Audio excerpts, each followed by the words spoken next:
বাস্তবায়ন করতে হবে।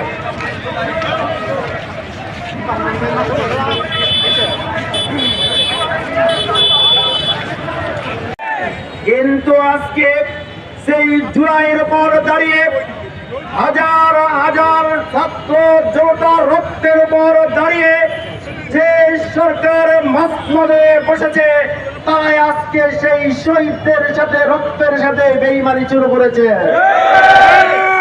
আমাদের জীবন থাকতে আমরা এই বেঈমানি মেনে নেব না।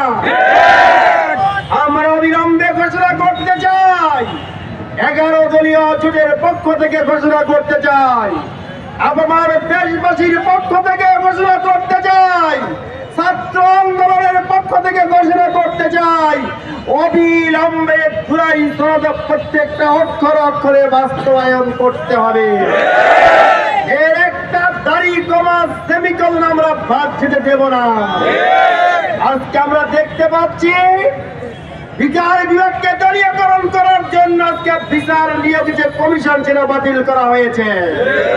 পুলিশ বাহিনীকে দলীয় বাহিনীতে পরিণত করার জন্য পুলিশ কমিশন যেটা বাদ করা হয়েছে, এদিকে পাকাপোক্ত করার জন্য দুর্নীতি কমিশন বাতিল করা হয়েছে।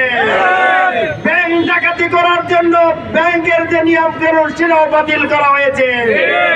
আমরা দায়িত্বহীন ভাষায় ঘোষণা করতে চাই, অবিলম্বে এগুলো সবগুলো আবার পুনর্বহাল করতে হবে। আমাদের সব জনগণ মানবে না। 70% জনগণ হার পক্ষে ভোট দিয়েছে। আপনারা মনে করেছেন ইঞ্জিনিয়ারিং করে ক্ষমতায় বসে চিরস্থায়ী হবে। আমরা পরব আগের সেই স্বৈরাচারদের দেখেছেন, তাদের পরিণতি আপনারা দেখেছেন। তারা ভারতে পালিয়েছে, আপনাদের বঙ্গোপসাগরে ডুবে মারা ছাড়ার কোনো উপায় নাই।